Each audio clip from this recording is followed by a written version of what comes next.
नमस्कार सभी को, आप सबका स्वागत है सुपुंग न्यूज़ में। जैसे कि आप सबको मालूम है, एमएलए इलेक्शन 2024 आने वाला है। इलेक्शन को कुछ ही महीने बाकी हैं। सो हमारे सुपुंग न्यूज़ की टीम ने सोचा कि क्यों ना ये इलेक्शन एक सर्वे किया जाए। पहले तो हमने एक ऑनलाइन सर्वे का सोचा, पर वो हमें इतना कुछ इफ़िशिएंट नहीं लगा। सो हमारे टीम ने डिस्कस करने के बाद डिसाइड किया कि फील्ड सर्वे करेंगे। ग्राउंड लेवल में जाके पब्लिक के साथ इंटरेक्ट करके उनसे जानेंगे, उनके व्यूज़ जानेंगे ये इलेक्शन को लेके। इलेक्शन में कौन सा इश्यूज़ है, कौन सा मुद्दा है जिसको लेके जो आने वाला लीडर है जान सके कि चिरोहापोली कॉन्स्टिट्यूएंसी में पब्लिक को कौन कौन सा प्रॉब्लम फेस करना पड़ता है।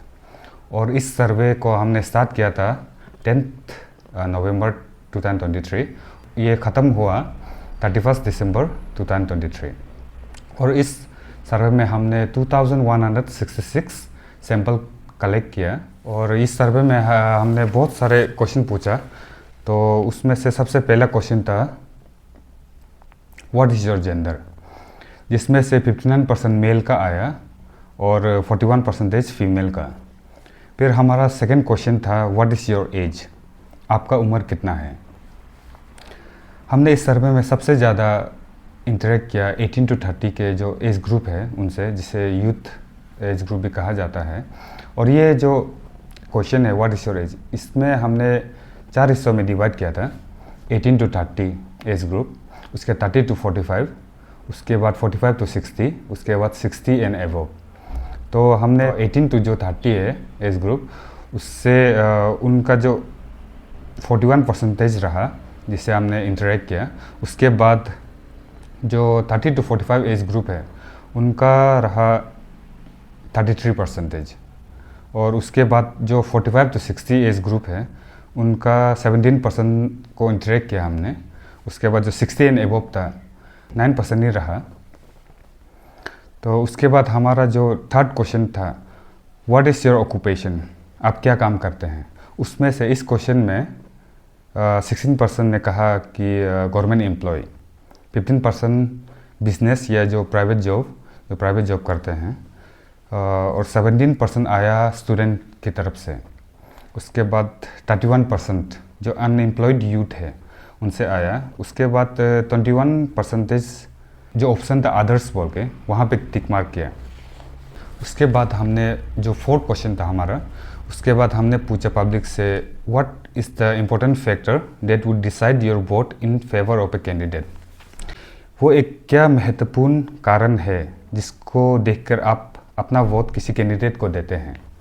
उसमें से जो ऑप्शन था उसमें से 5% टूरिज़्म सेक्टर में आया, 17% एजुकेशन सेक्टर में, हेल्थ सेक्टर में भी 17% आया।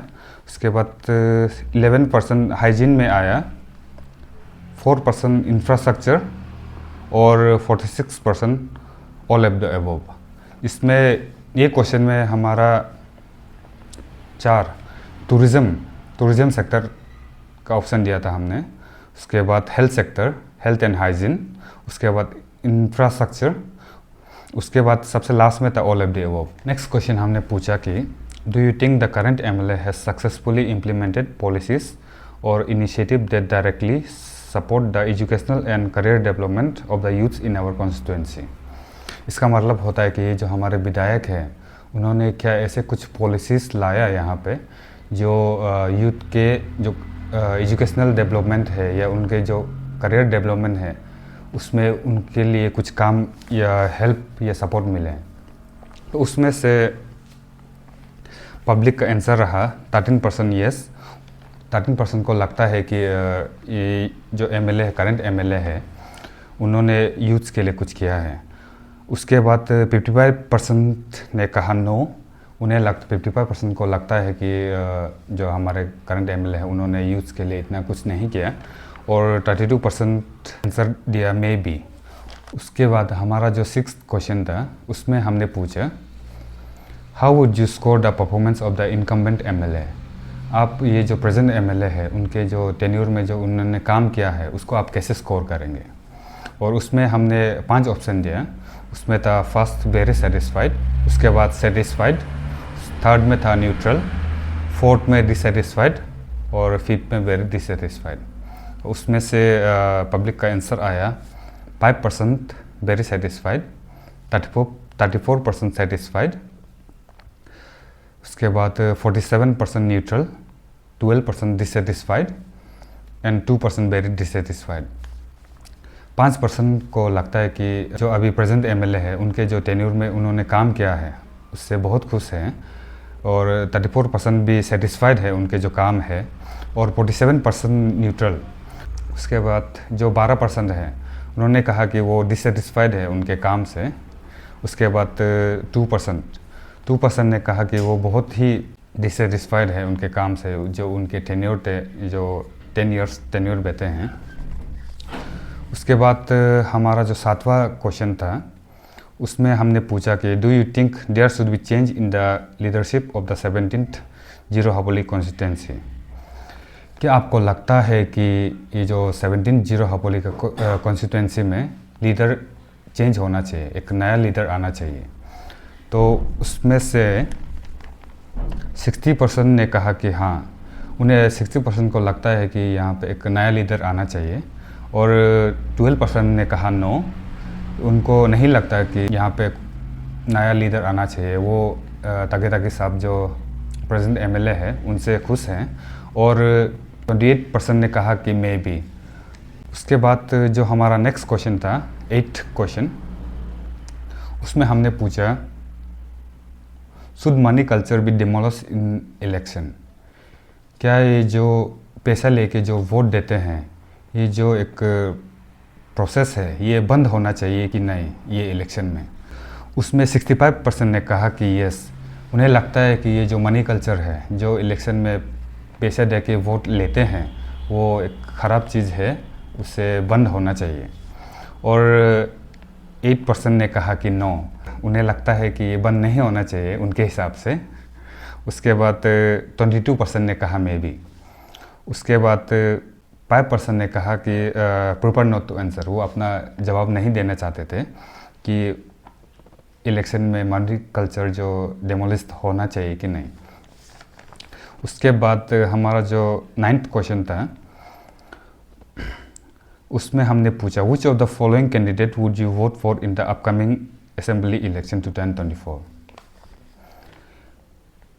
आप कौन से कैंडिडेट को 2024 इलेक्शन में वोट देंगे? उसमें हमने ऑप्शन दिया था पास ताकी, जो हमारे प्रेजेंट एमएलए है। सेकंड जो अभी कैंडिडेट है हागे आपा। उसके बाद 3rd ऑप्शन में था अदर्स। उसके बाद 4th में था नोटा, जिसमें से पब्लिक का जवाब रहा ताकी 18%, हागे आपा 29%, अदर्स 42% और 11% नोटा। 18% ने ताकी जी का साथ दिया है। उसके बाद 29% ने हागे आपा जी के साथ, और अदर्स में ज़्यादातर जिन्होंने भी टिक किया उन्होंने कहा था कि वो अभी तक सोचे नहीं इलेक्शन के बारे में, अभी तक नहीं सोचे उन्होंने, इलेक्शन में बाद में देखा जाएगा वाला। उसके बाद 11% ने कहा कि नोटा, वो किसी को वोट नहीं देंगे। विल द पार्टी एफिलिएशन और ticket of the candidate going to influence the vote of the electors. ये था हमारा 10वां क्वेश्चन जो हमने पब्लिक से पूछा। इसमें हमने पूछा कि ये जो पार्टी एफिलिएशन या टिकट होता है राजनीतिक दल का, जैसे कि बीजेपी, आईएनसी, एनपीपी और पीपीए जैसे जो राजनीतिक दल है, क्या वो राजनीतिक दल को देख के वोट देते हैं कि कैंडिडेट को देख के? जिसमें से आंसर आया 17% का जवाब रहा यस। उन 17% को लगता है कि वो जो राजनीतिक दल होते हैं उनको देख के वो वोट देते हैं। उसके बाद 64% का कहना है कि नो, उनको लगता है कि वो पार्टी जो राजनीतिक दल होता है उसको देख के नहीं देते। उसके बाद 11% का कहना है कि पार्टी एफिलिएशन और टिकट डज नॉट मैटर। 11% का कहना है कि जो कैंडिडेट है वो जो भी पार्टी में हो उनको फ़र्क नहीं पड़ता। उसके बाद 8% का कहना है कि प्रिफर नॉट टू आंसर, वो इस मुद्दे को लेके वो इस पे बातचीत नहीं करना चाहते थे। जो हमारा 11th क्वेश्चन था उसमें हमने पूछा in your opinion which field should the elected representative prioritise more to enhance zero. आपके ओपिनियन में जो इलेक्टेड रिप्रेजेंटेटिव होता है, जो इलेक्टेड विधायक होगा, उनको कौन सा सेक्टर में ध्यान देना चाहिए जीरो को और बेहतर बनाने के लिए? जिसमें से 36% का कहना है कि एम्प्लॉयमेंट। मैं आप सभी को बता दूं कि इसमें हमने 4 ऑप्शन दिया था। एक था एम्प्लॉयमेंट, एक था टूरिज़्म, एक था इकोनॉमिक ग्रोथ, लास्ट था अदर्स, जिसमें आप कुछ लिख भी सकते थे। तो उसमें से 36% ने कहा कि एम्प्लॉयमेंट सेक्टर में जो इलेक्टेड रिप्रेजेंटेटिव होता है उसको ध्यान देना चाहिए। उसके बाद 22% का कहना है कि टूरिज़्म, जो टूरिज़्म सेक्टर है, टूरिज़्म पे ज़्यादा ध्यान देना चाहिए। उसके बाद 34% ने कहा कि इकोनॉमिक ग्रोथ। 12th क्वेश्चन, जो हमारा लास्ट क्वेश्चन है ये सर्वे का, जो हमने पब्लिक से पूछा, उसमें हमने पूछा कि what are the top 3 core और major issues in your area. आपके एरिया में ऐसे कौन से 3 प्रॉब्लम्स है जो आप फेस करते हैं? और मैं सभी को बता दूं, इसमें हमने कोई ऑप्शन नहीं दिया था, बस 3 ब्लैंक स्पेस छोड़ा, इसमें वो हमें अपने प्रॉब्लम्स बता सकें। तो इसमें से सबसे ज़्यादा आंसर आया वेस्ट मैनेजमेंट का, जो कि 22% है। बहुत सारे आदमी को लगता है कि ये जो गार्बेज प्रॉब्लम है बहुत ही बड़ा इश्यू है, स्पेशली जीरो एरिया में। उन्होंने कहा है कि ये जो गार्बेज ट्रक है वो भी टाइमली से नहीं आता, और जो रेंट पे बैठते हैं उन्होंने भी बताया कि ये जो जलाने वाला सामान होता है जो आराम से जला सकते हैं, उनके पास स्पेस नहीं है जलाने के लिए, तो वो ये सामान को फेंकना पड़ता है। पर ये जो गार्बेज ट्रक है ये तो कभी कभी टाइमली से भी नहीं आते और कभी कभी तो आते ही नहीं, तो गार्बेज इशू बहुत बड़ा इशू है।